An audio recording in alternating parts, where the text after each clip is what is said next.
నమస్కారం ఘంటారావానికి స్వాగతం. ముందుగా ప్రధాన అంశాలు.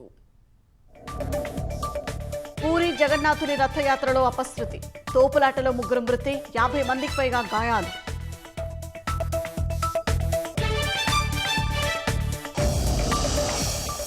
కాసేపట్లో టీడీపీ విస్తృత స్థాయి సమావేశం, తొలి ఏడాది పాలన ప్రచారంపై నేతలకు సీఎం దిశానిర్దేశం.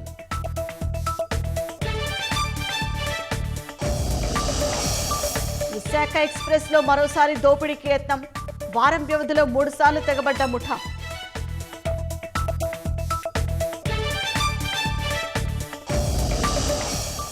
పోలవరం డీవాల్ నిర్మాణానికి ఇబ్బందులు లేకుండా ఏర్పాట్లు, 10 పంపుల ద్వారా గోదావరి వరద మళ్లిస్తున్న అధికారులు.